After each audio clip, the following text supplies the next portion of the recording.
Colin, we've made it to the end of season 3, and I still don't have any art on my wall.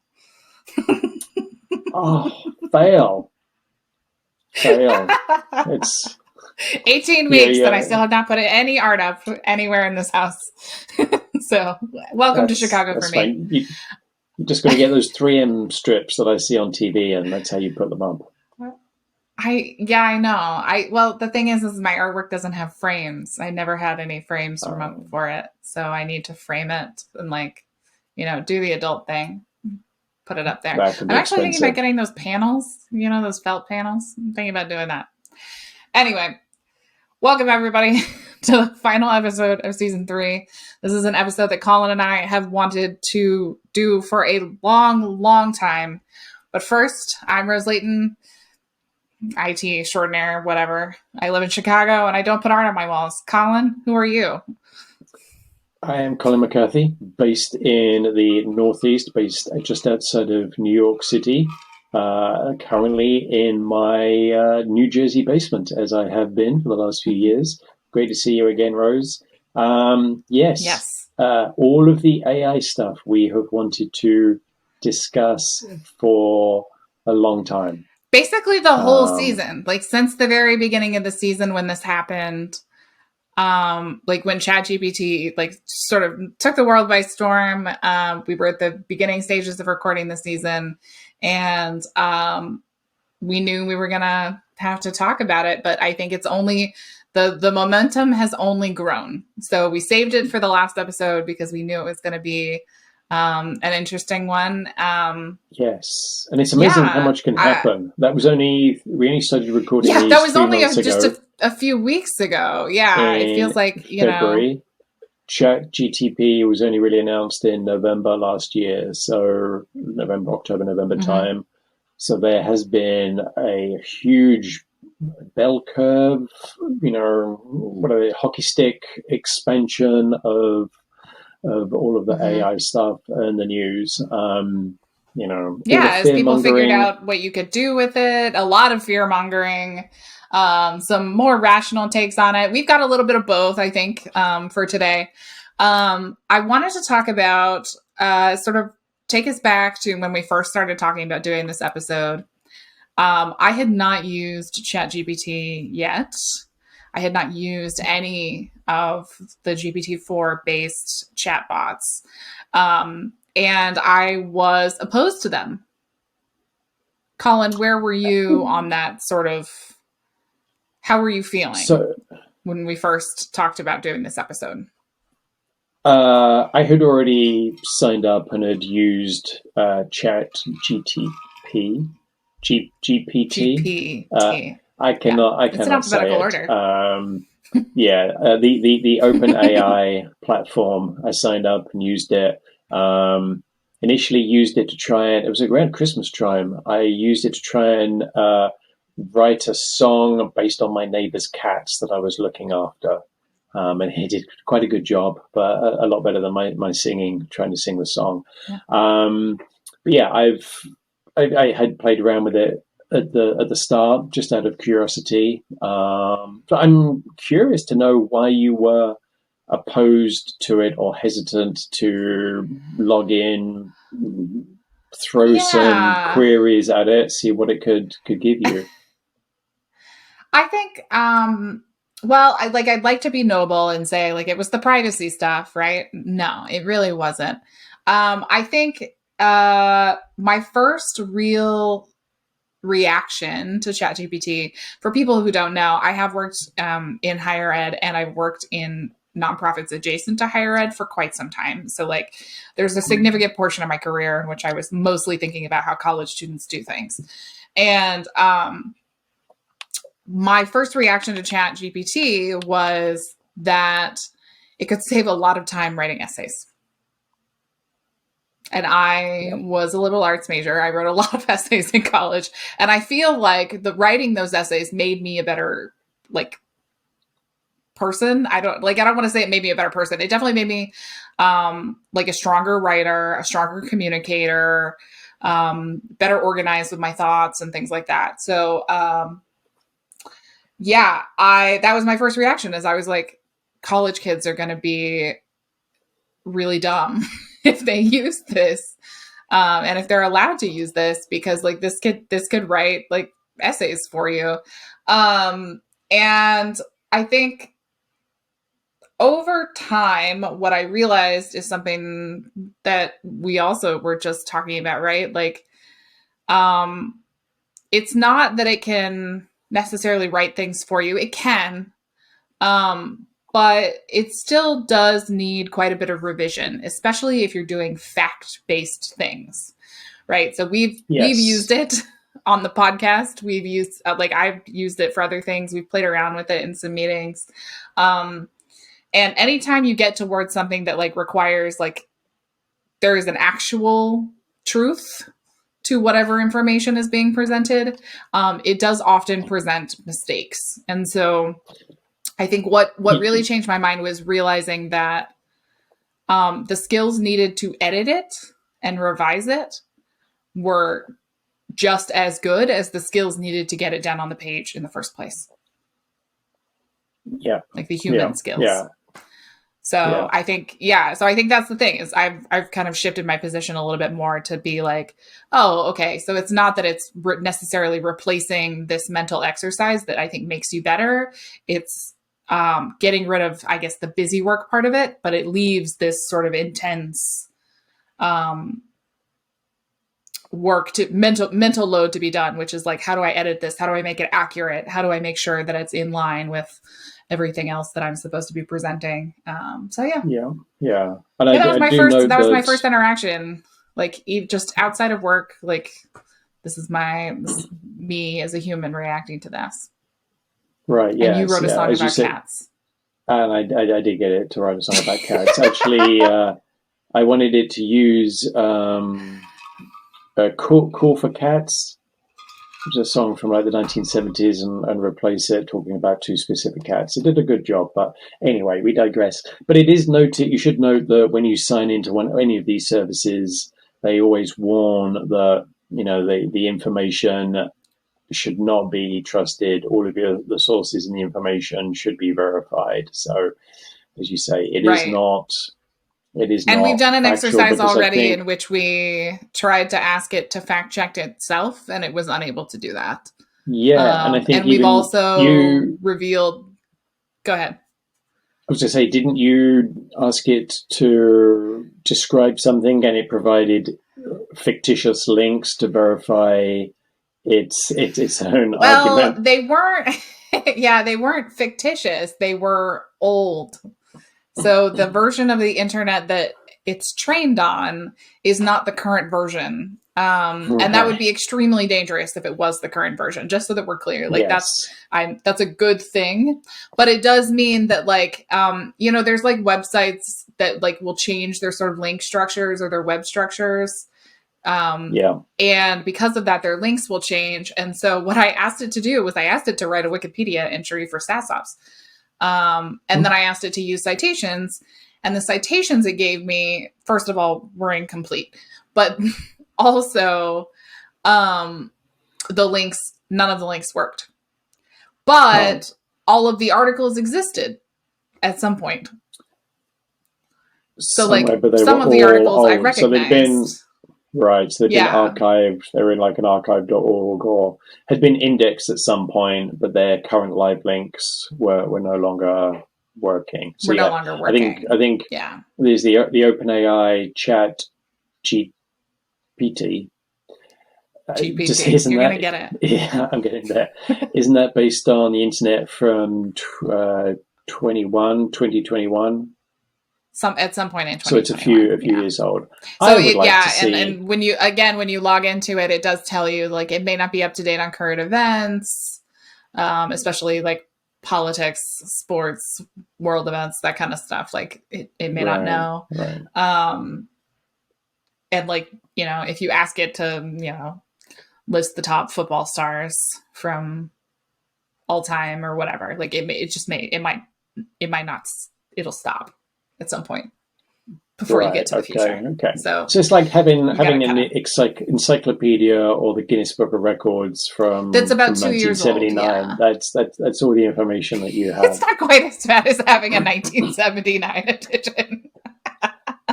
I think that's what I grew up with. That I would would be like to see. incredible, actually. I would I would love there to I love there to be a joke like Chat AOL, where it would just give you answers based on 1987 or 1992, whenever the heyday of AOL was. Wouldn't that be incredible if you had a chatbot that was just trained on encyclopedias before a certain date? Like, what kind of Yeah, information would you have about the world? very, very, very strange view. But Yeah. obviously, a lot of these other platforms have got more up to date information or direct access Mm-hmm. to the internet. Uh, I haven't followed it 100% closely, so I don't know all of the ins and outs of which platform has access to what. And I'm not really looking for these AI enhancements, features, functionality to source that sort of information for me. Yeah, I know it will make your your web searches, whether you're going to Google or you're going to Bing, potentially a lot more accurate Yeah, because you'll be for able to sure. put in, instead of having sort of search terms, you can, enter in, almost sort of natural speech Mm-hmm. and get Yeah, it's almost, in a much way, better it's almost results. better than natural language processing. Because natural language processing is something that's been around for quite a while, for better or for worse. Sometimes it's great, sometimes it's Yeah, not. But like the idea that you can sort of write a sentence and, in human type language and still get to the information you're looking for, is, I think, where we've been trying to go for such a long time. And Chat GPT and generative AI is definitely a massive step towards that, right? Because not only are we asking a question, we can ask it to do things for us and it will complete those tasks. And the more information we give it, the better those tasks will be in our estimation, right? Um, right. Yeah, some of the I think examples I've seen have been when people have like stacked questions onto it. It's like, you yes. know, give me the top 10 city states to retire in, then give Mm-hmm. me, the top three cities in those 10 states to retire in. Then give me, produce a chart of, which cities have the most sunny days or, which areas have the best, most affordable living conditions.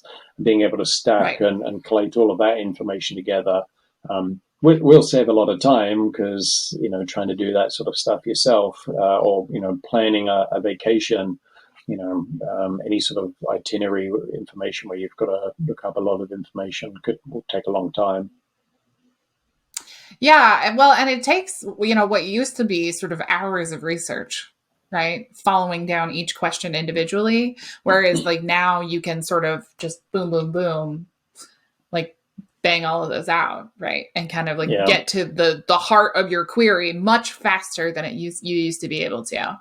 And so I think that's definitely value, right? Like research that used to take a long time using a generative AI model, you could get to it a lot faster. And yeah, using like the idea that like we can have context behind the questions we're asking is useful because that's how humans talk. That's how we communicate, right? Like if I talk to you, Colin, I'm not talking to you as though we've never spoken before, or we have nothing in common, right? Like even if we have never spoken before, we are both like still humans on the planet Earth. And so like there's this thing called small talk that humans have developed, which is just like the set of commonalities that we generally tend to have with each other as humans. yeah, Um, and so like the talking to a chatbot that can understand my context, at least in that small little window, right? Of like, hey, I'm talking about states to retire in. Like that tells you something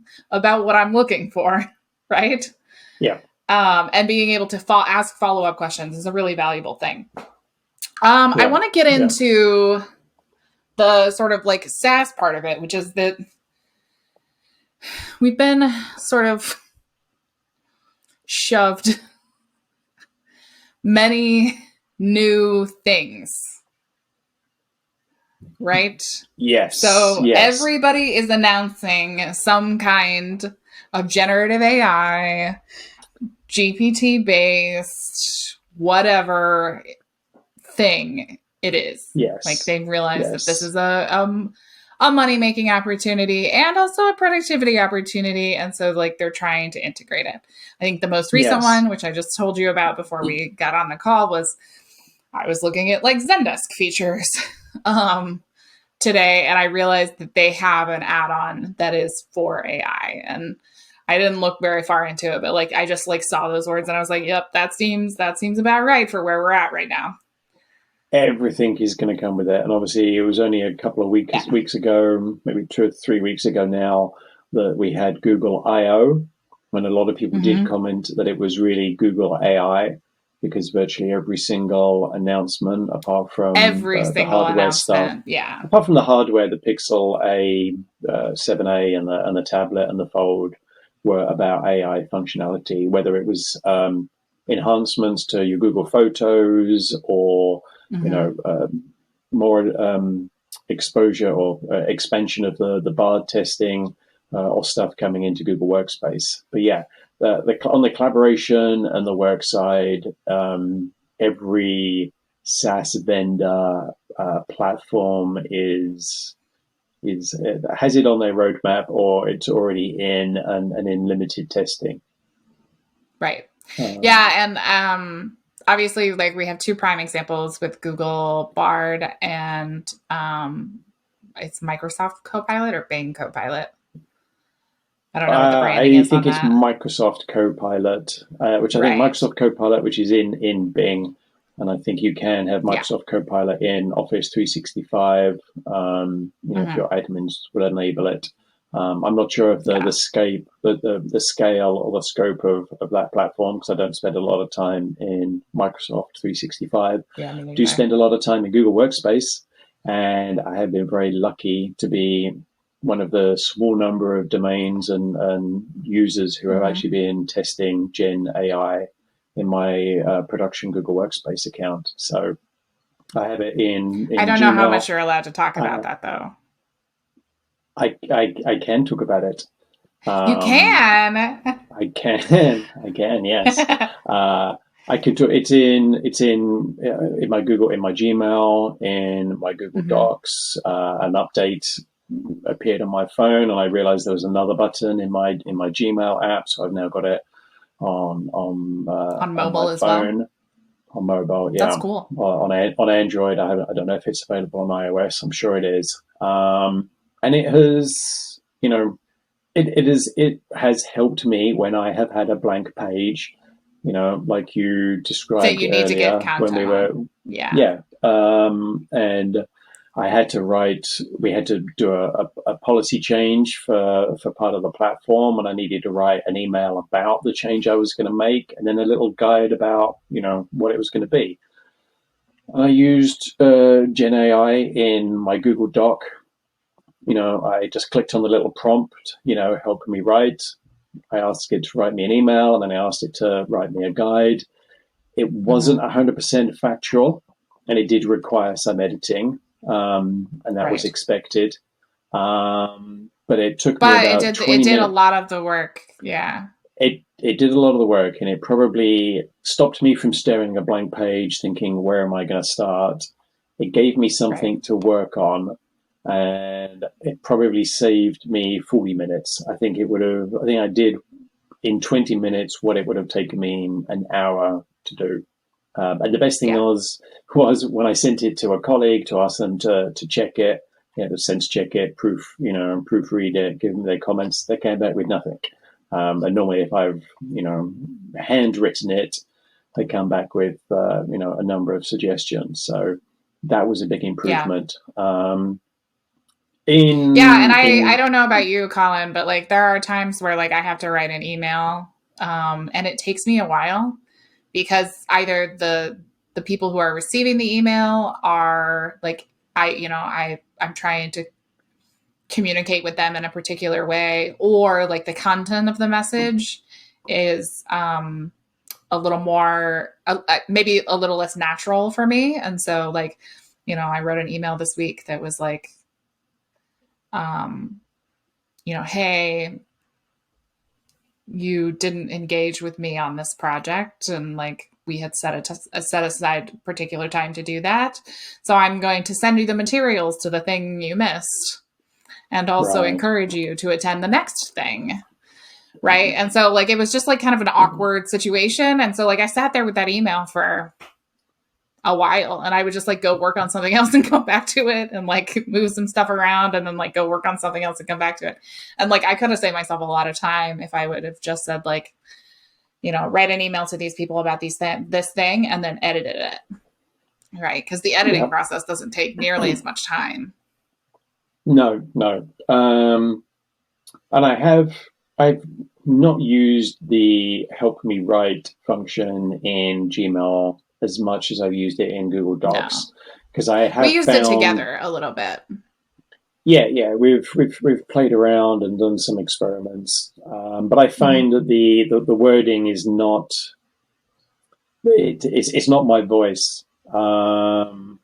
And to That's fair. reply to use it to reply, or either to reply to a message or send a new message to somebody I know, would seem wrong.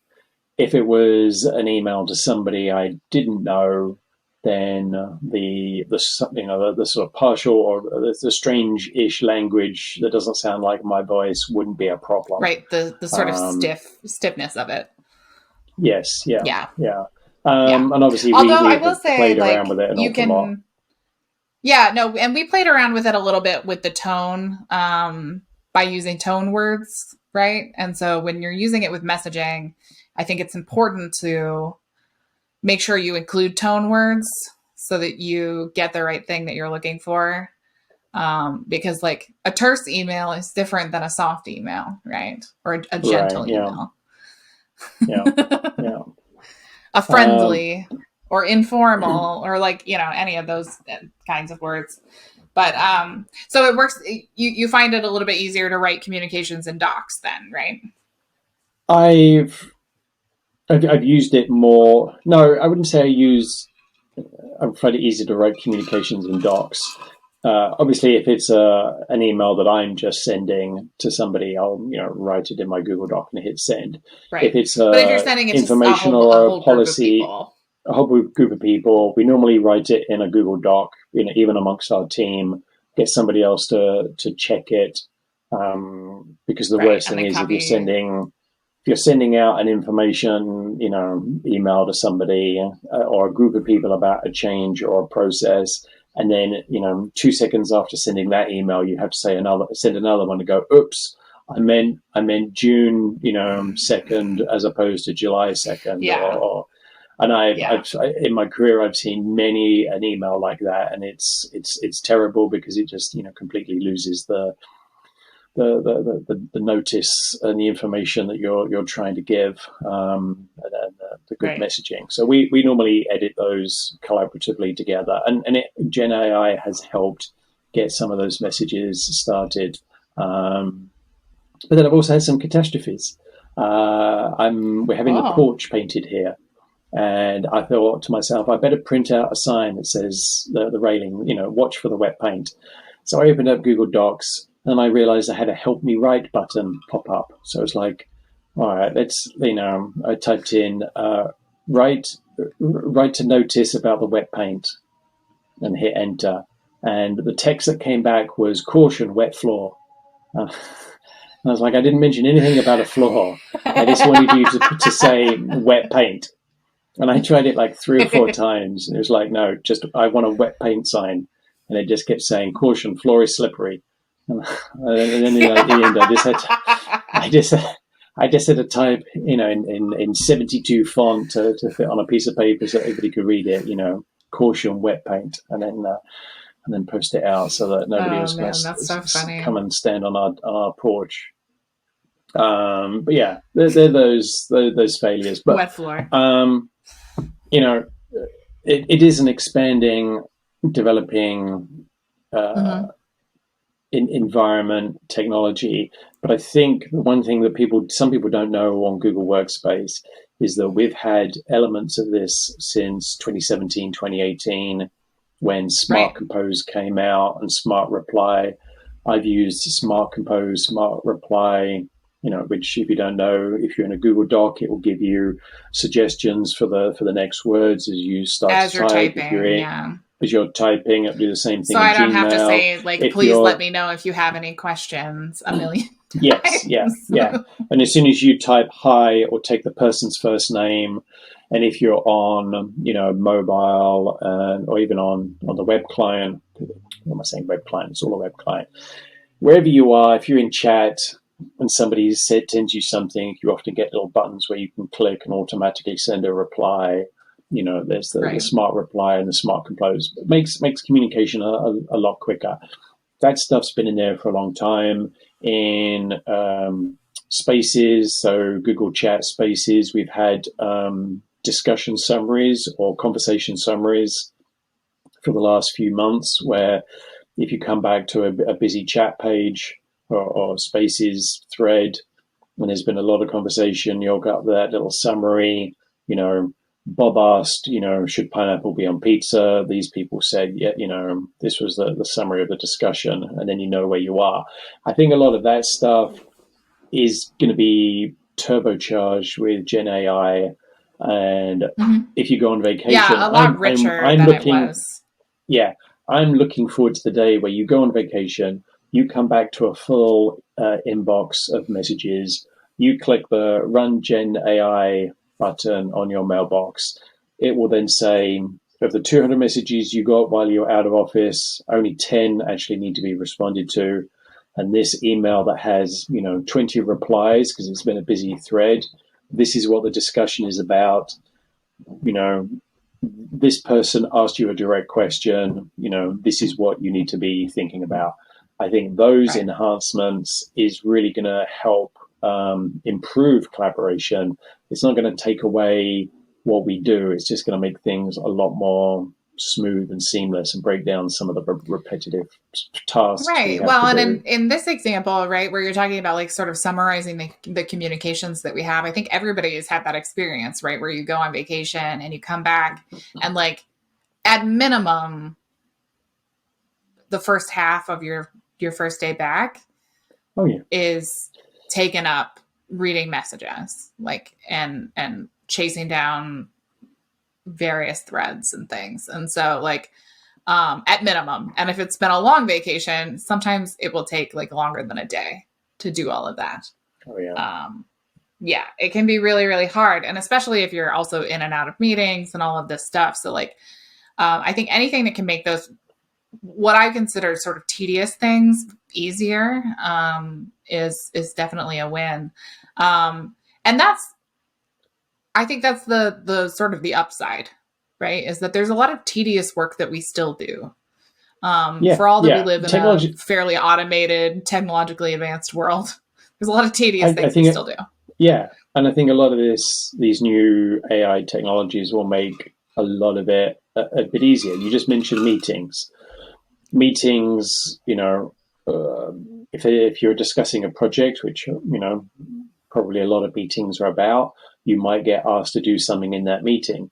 If you've got transcription and you've got an AI platform, skimming your meeting and transcribing what you're doing, and then realize, Rose asked Colin to do something, and Mm-hmm. said, "Can you get this to me by next week?" Then the Yeah, what if your AI meeting notes could goes just write themselves?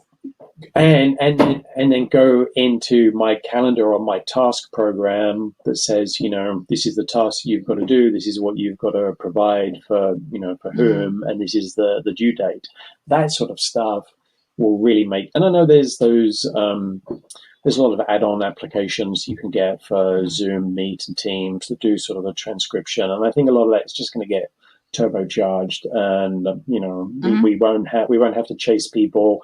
We won't have one person being responsible for doing meeting notes and sending them out, or being reliant on everybody to be fully present in the meeting, which honestly, that's If we're all being honest, Right. that's often not the case, even Well, if and you're it's just, remote it's or in also, person. it's a sort of imbalanced burden. I don't know if you've ever like read much about workplace dynamics or noticed this in a lot of workplaces, but like who time keeps and who does meeting notes and who schedules meetings is like not a very balanced thing. There's usually like one or two people on the team who end up doing that all the time.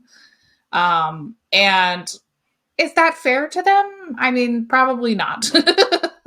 So like it's definitely a way to sort of like cut back on some of the work that like right now it's like somebody has to do it. So like we always end up with the same people doing it oftentimes, unless you have like a very strict like rotation thing. But like for example, like, you know, I just joined a new organization not that long ago, and like one of the things that they have in this organization is that the person who's facilitating the meeting is also taking notes. I don't know about you, Colin, but I cannot facilitate a meeting effectively while I'm taking notes. No, I can't do it. that would be difficult. Because like taking notes makes me like a very sort of detached person from the meeting. I can't contribute anything to the meeting if I'm going to take effective notes. Um, I take really good notes if I'm just taking notes. But so like I Oh, can't do sure. both of those things. And so like yeah, so it was like one of the things that I negotiated with the people on my team to be like, listen, like I can't facilitate a meeting. So if you want to facilitate a meeting and take notes, like I can either facilitate or I can take notes for you. Like one of those two things. I wanted to switch over to some of the stuff that like we were talking about is like maybe the future state where we think things could go. And I was reminded while you were talking about meetings, and I was thinking like, wouldn't it be great if like I could just like type the sentence like reschedule the meeting with so and so to next week, and it would take into account like our working schedules, our other events, um, and like any number of preferences we had, right? And then it would just reschedule it for us because I Yeah, just said, yeah, hey, just reschedule this. Or yeah. your example, which is like a non sort of productivity suite example, is like, you know, in Better Cloud, what if I could just write a sentence that asks for the report instead of having to go and click through a bunch of buttons to generate the report that I want, right? Wouldn't that Yeah, be cool? yeah, yeah, yeah. And it's crazy that even in this day and age, you often email somebody and say, you know, when you're available, you know, give me the list of your available days. It should Oh, be yeah. like sending a message like, here's a calendar invite. We'll let your calendar talk to my calendar, and between the AI, between the two of them, they can arrange a meeting. Yeah. And Yeah. And we can like give it if some basic parameters, like within the next 2 weeks or like on an afternoon, right? yes, yes, and if you and I if I have flexibility in my calendar, let's say the only time that you're available, I have a conflict, I've already got a meeting, but my Mm-hmm. AI program knows that I can move that meeting around because the other person that I'm meeting with has flexibility. Has So has a flexible calendar, right? I So can it can move move my both meeting. Like, yes, yeah, that's, you know, that takes without being away from, asked is the thing. no, yes, and Yeah. that or a single click, like we just approve that action to happen, and that sort of takes away. It becomes a very good AI based administrative assistant to do all of those Yeah, and checking those. even if all it does is like, you know, you tell it to go find a new time, right? And then it comes back to you for approval. Like even Yeah, that, right? Like I can oh, quickly verify that like, you know, oh, we're moving it to this time and this other meeting's going to move to that time. And like that's what I care about. So yes, approve that. yeah, Great. yeah, Cool. yeah, Done. yeah.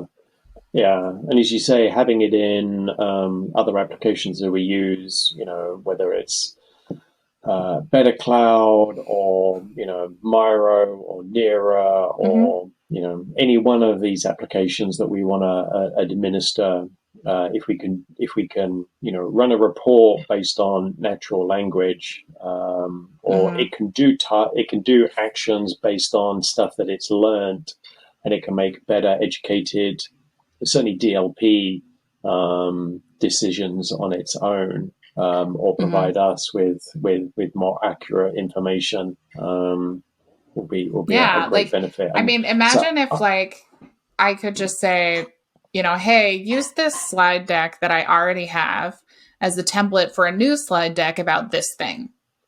yeah, And like it would just make that for me. Or yeah, like I don't know, I'm trying to think of some like small, medium, mediocre task that's gonna take me like 20 to 30 minutes. Like set up a new retro board with these 4 questions, right? And send it to these people. Like if I could just write a query that would do that for me and have it yeah, connected to my yeah, apps, like easy peasy, would save me a lot of yeah, time. yeah, yeah. Well, unfortunately, we are getting close to being out of time for ourselves. Even Chat Mm-hmm. GPT, Bard, or generative AI cannot help us have extra time today. But I am No. very excited about the opportunities for the future on improvements and enhancements that we'll get from these platforms. Um, as opposed to the dystopia, it will rise up, start creating Ed 209s and Terminators and kill us all. I Um, do. I just want to draw attention to the parallel there, Colin, because we really started this season off on kind of a bleak note. And I think Data in breaches, yes. contrast, well, data breaches, layoffs, like there was just like everything. Everything at the beginning of the Yeah, season we talked about was kind of a downer. This is one of those things that, like, I think an appropriate amount of caution is useful, right? Like, there is still some aspects of generative AI and ChatGPT in particular. Like, there's been some privacy issues and things like that. Like, an appropriate amount of caution is perfectly good and correct. But I think in general, this was a huge technological leap forward. I think, Colin, you agree that like the potential yeah, here is really, really big. And the affect of it is not necessarily people's everyday livelihoods. It's a lot of the like boring things that really make work very tedious. yes, And yeah, like I know that like I really enjoy my work and I really hate scheduling meetings. So there's a lot to be gained here that like will make our lives more enjoyable and our work more engaging and fulfilling, hopefully. yeah, yeah. And I think when 60 Minutes did a bit about AI a couple of months ago, the Google CEO related it to the discovery of fire. And I don't think it's that impactful. I think AI, in all of its different forms and all of its different acronyms and the technologies behind it, is more like the invention of the production line in the Ford factories in 19 whenever, when Henry Ford created the production line. They were making cars. They were just finding a more efficient way to make them, and we will be still doing our jobs. There will just be a more efficient Mm-hmm. way to do some of them. And just like we've talked about before with like what the value of automation is, the value of automation is not to have less people on your team. Right, we're not laying people off because we've suddenly automated our onboarding workflow. Most of the time what's happening is we're unlocking our ability to do other work that we just like, it wasn't even on the table, it wasn't even a possibility before we did the thing. So most of the time, that's what these things are doing for us. I can hear you typing, Colin. Okay. Ah, I was going to get Bard. I was going to get Bard to do something. What were you going to get Bard to do? I was going to get Bard to close the show. Oh, I said, well, okay. I said to the Bard, I said, thank Rose for doing the podcast. And Bard came back with, you're welcome. I'm sure Rosie's glad to hear that you enjoyed the podcast. She puts a lot of work into it and it's always rewarding to know that people are listening and enjoying it. Is there anything else I can help you with today? That's what Bard came back with. What? I know. Did it just say you're welcome? It did. It did. Look, yeah. That's what it said. Bard. Share. There we go. I said, thank Rose for doing the podcast. And it said, you're welcome. I'm sure Rose is glad to hear that you enjoyed the podcast. She puts a lot of work into it. There's You do. Some context missing there, I guess. So, I mean, I think this is a really great example that like we're not all the way there yet. It's not coming for your job. It puts content on the page, but the content still needs to be edited. Yes. In season 4 it will. Yeah, we'll see what happens in season 4. Thank you, Colin. It's been a great season. Likewise. Thank you, Rose. Thank you, everybody else. Yep. Please like and subscribe. We'll let y'all know when season 4 comes around. Produced by the tabGeeks Network. Enjoy all of our shows on YouTube at youtube.com/tabgeeks. Join our exclusive, free, no sponsors allowed Slack community and sign up for our newsletter at tabgeeks.com.